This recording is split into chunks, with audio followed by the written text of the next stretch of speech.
गरीब की जादुई सोने और चांदी की करवा चौथ की छलनी। गरीब रघुवीर एक बड़े से टाइल की फैक्ट्री में काम किया करता था और वहाँ पर उसके जैसे कई और गरीब मजदूर भी काम किया करते थे। तभी रघुवीर के हाथों से कुछ टाइल गिरकर टूट जाती है, जिसके बाद फैक्ट्री का मालिक हरिहर प्रसाद रघुवीर को बहुत सुनाता है और कहता है, क्यों रे रघुवीर, ये टाइल क्या तेरे बाप की है जिसे तू तोड़ता फिर रहा है? अब मेरे इस नुकसान का भुगतान कौन करेगा? इसलिए इस बार तुझे कोई तनख्वाह नहीं मिलेगी। मालिक की ये बात सुनकर रघुवीर की आंखों में आंसू आ जाते हैं और वो हाथ जोड़कर कहता है, नहीं मालिक, ऐसा मत कहिए। मेरे घर पर मेरे बीवी बच्चे भूखे प्यासे बैठे हैं। मुझे मेरी तनख्वाह दे दीजिए, वरना मेरे घर पर आज चूल्हा नहीं जल पाएगा। अरे तेरे घर का क्या मैंने ठेका ले रखा है? मैं तो यहाँ सिर्फ अपना नुकसान देखूंगा। चल जा, अब जल्दी से काम पर लग जा। रघुवीर के इतना कहने पर भी उसका मालिक उसकी एक नहीं सुनता है और उसके सारे पैसे काट लेता है।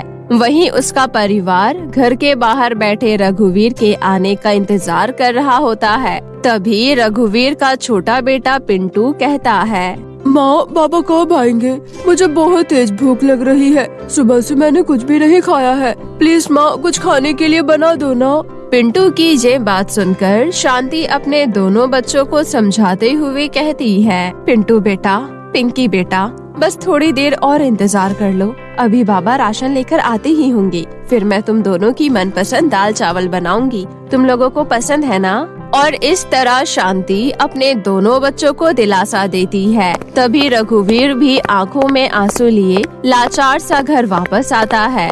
तभी पिंकी कहती है, माँ, वो देखिए बाबा आ गए। अब आप जल्दी से हमारे लिए गर्मा गर्म दाल चावल बना दीजिए। क्या हुआ जी, आज आप फिर से राशन नहीं लाए? मुझे माफ कर देना शांति, पर मैं क्या करूं? मेरा मालिक बहुत ही निर्दयी किस्म का इंसान है। उसे हम गरीबों पर जरा भी तरस नहीं आता है। अरे आज मुझसे गलती से एक टाइल क्या टूट गई, उसने मेरी पूरी तनख्वाह ही काट ली। हे भगवान, अब क्या होगा जी? बच्चे सुबह से भूखे बैठे हैं। अब मैं भला इनको खाने के लिए कहाँ से ला कर दूं? घर में तो अन्न का एक दाना भी नहीं है। पता नहीं भगवान हम गरीबों की और कितनी परीक्षा लेगा। तभी शांति रोते हुए अपने घर के अंदर जाती है। उसी समय उसे अपनी रसोई में थोड़ा सा आटा दिखाई देता है, जिसे देखकर शांति कहती है, चलो कम से कम ये थोड़ा सा आटा तो बचा है। इसी की कुछ रोटी बनाकर बच्चों को चटनी से खिला देती हूँ। कम से कम उनका पेट तो भरेगा। और इस तरह शांति थोड़े से आटे से कुछ रोटियां बनाकर अपने बच्चों को खिला देती है और ऐसे ही उन गरीबों की जिंदगी बीत रही होती है। तभी एक दिन जब शांति छलनी से आटा छान रही होती है, तभी उसकी छलनी पूरी तरह से टूट जाती है और यह देखकर शांति परेशान हो जाती है और कहती है, हे भगवान, इस छलनी को भी अभी ही टूटना था और इस बार तो ये इतनी बुरी तरीके से टूटी है कि मैं इसको दोबारा जोड़ भी नहीं सकती हूँ। कुछ सालों से जुगाड़ करके जैसे तैसे मैं इस छलनी से काम चला रही थी, पर अब मैं क्या करूँ? मेरे पास तो पैसे भी नहीं है कि मैं नई छलनी खरीद सकूं और कुछ ही दिनों में करवा चौथ भी आने वाला है। अब भला मैं इस साल अपने करवा चौथ का व्रत कैसे करूँगी? और इसी तरह करवा चौथ की चिंता में शांति का दिन गुजर रहे होते हैं। वहीं बाजार में करवा चौथ की चहल पहल मच जाती है। गांव की सभी औरतें करवा चौथ के लिए साड़ियाँ, कपड़े, गहने और तरह तरह की चीजें खरीदने लगती है।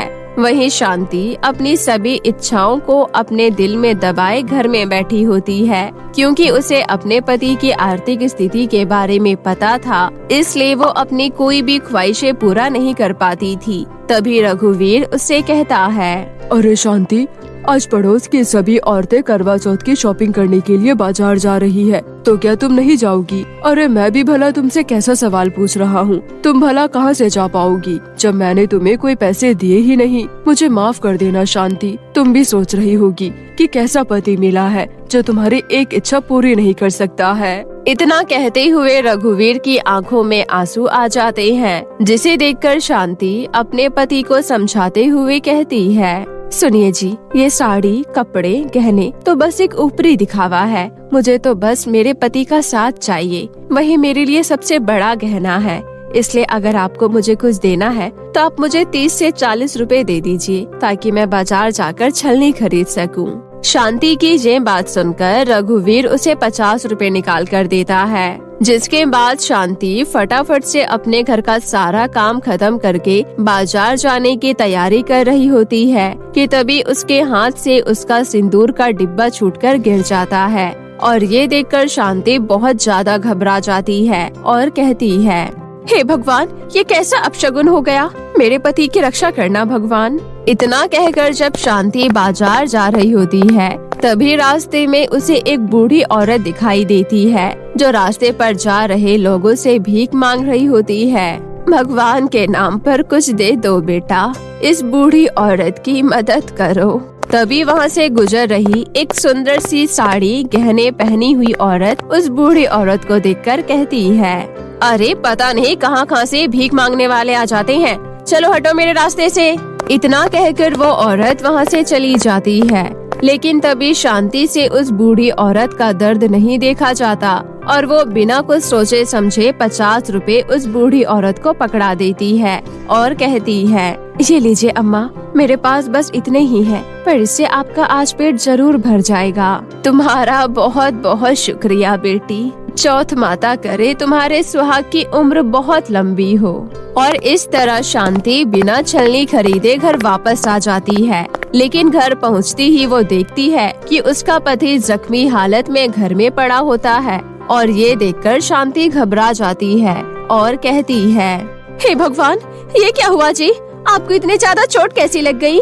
शांति के इतना कहने पर भी रघुवीर कुछ नहीं बोल पाता है और इसी तरह घाट पर पड़ा रहता है। और देखते ही देखते करवा चौथ का दिन आ जाता है, जहां सभी औरतें सज धज कर सरगी में तरह तरह के पकवान खा रही होती है। वहीं लाचार शांति अपनी गरीबी के चलते भूखे प्यासे घर में बैठी होती है और चौथ माता को याद करती है।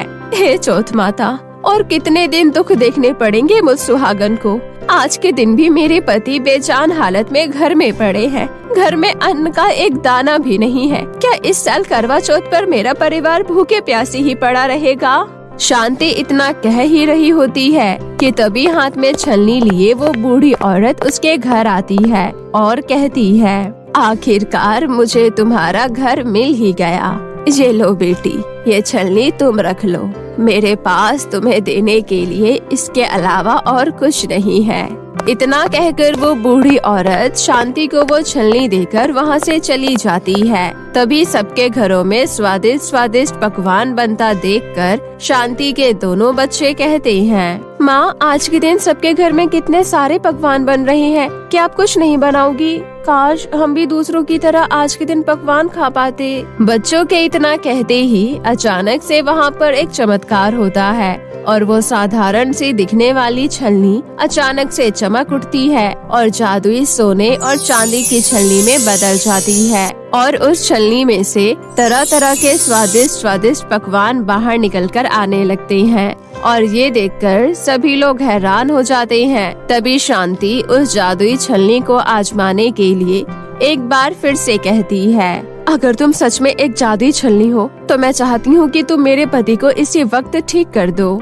शांति के इतना कहते ही उस जादुई छलनी में से एक रोशनी निकलती है और वो रोशनी रघुवीर के ऊपर जाकर समा जाती है, जिसके बाद रघुवीर पूरी तरह से ठीक हो जाता है। और ये देखकर शांति की आंखों में खुशी के आंसू आ जाते हैं और इस तरह जादुई छलनी की मदद से शांति की सभी दुख तकलीफें दूर हो जाती है और अब उसके पास किसी भी चीज की कोई कमी नहीं होती है। और अब शांति भी दूसरी औरतों की तरह 16 श्रृंगार करके अपने पति के साथ हंसी खुशी करवा चौथ का त्योहार मनाती है और साथ ही वो गरीब महिलाओं की भी मदद करती है। लंबे पैर वर्सेस छोटे पैर वाली बहू। भीमा और दीनू नाम के दो सगे भाई रहा करते थे, लेकिन बचपन से ही दोनों के बीच आपस में बिल्कुल भी नहीं बनती थी।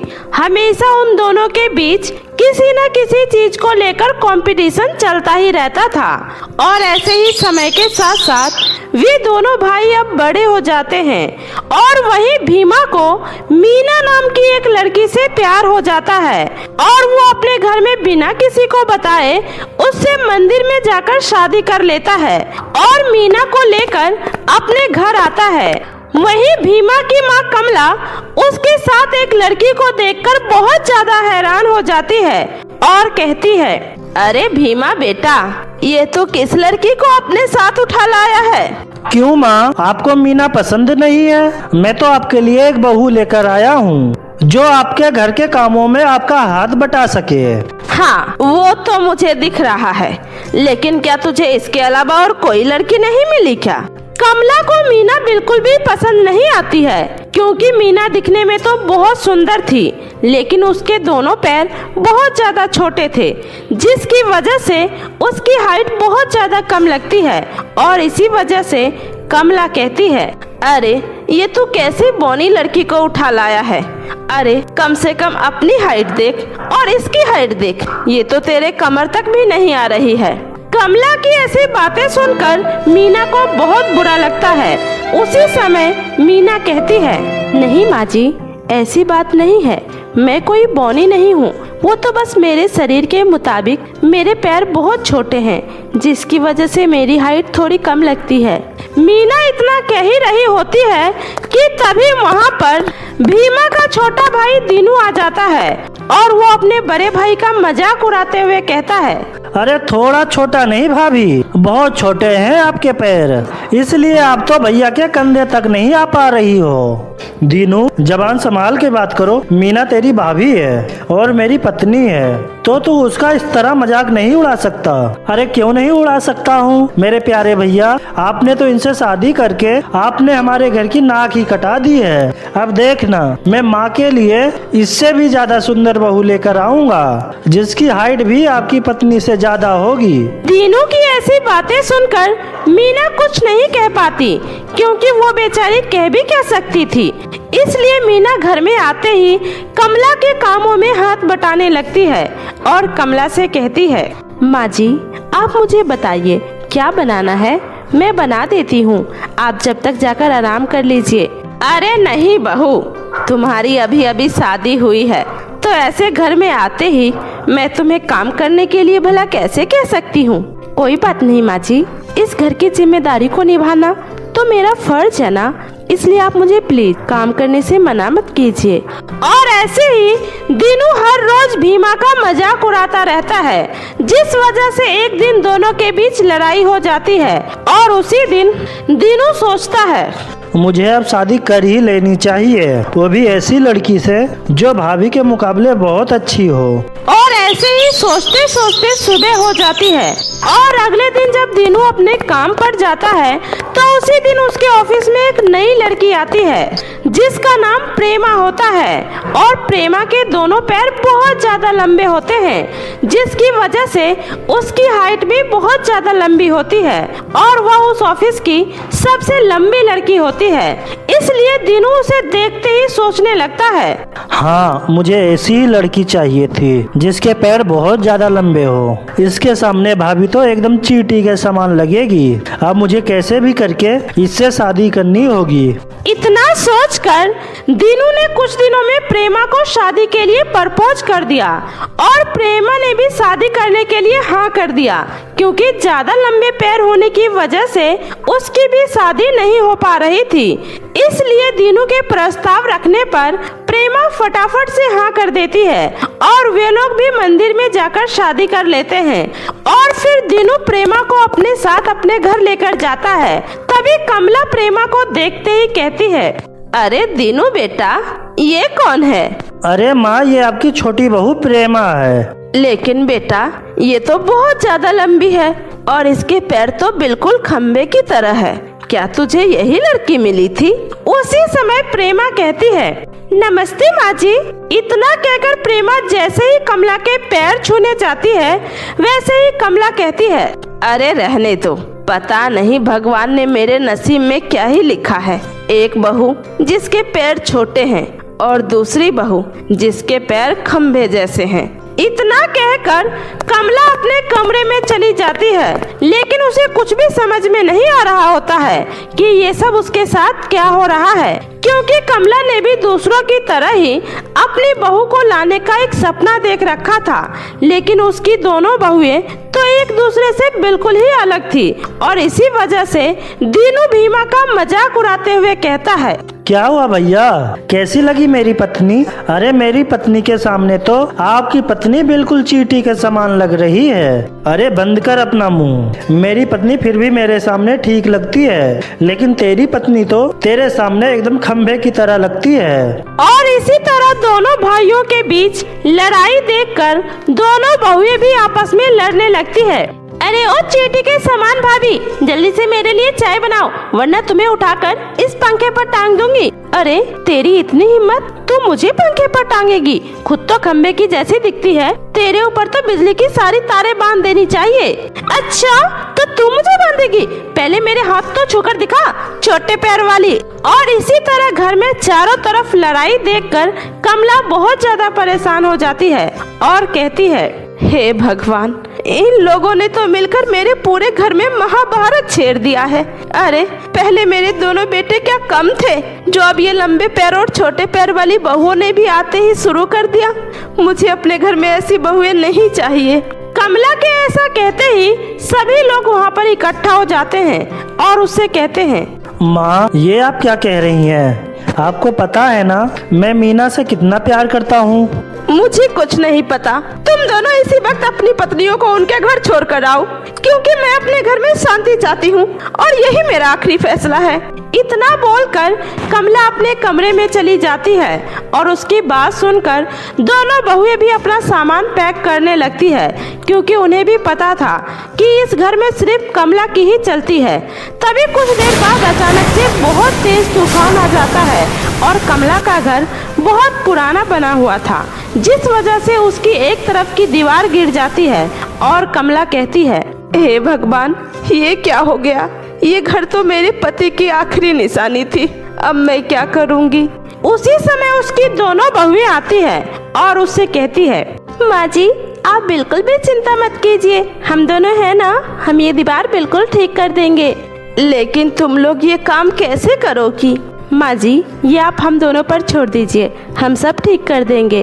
और ऐसे ही दोनों बहुएं एक हो जाती है और दोनों मिलकर घर की दीवार को वापस से ठीक कर देती है, जिसे देखकर कमला कहती है, जैसे तुम लोगों ने एक साथ मिलकर इस घर की दीवार को ठीक कर दिया, वैसे ही जब तुम लोग एक साथ मिलकर रहोगी तो फिर तुम लोग अपने घर के रिश्तों को मजबूत कर लोगी, क्योंकि तुम दोनों के पास अपनी अपनी एक खूबी है और जब तुम दोनों उसका सही तरीके से इस्तेमाल करोगी तो तुम लोगों के सारे काम बहुत ज्यादा आसान हो जाएंगे।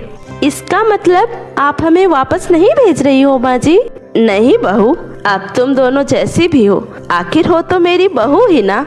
और वैसे भी अगली बार जब तूफान आएगा तो मेरे घर की दीवार को कौन ठीक करेगा?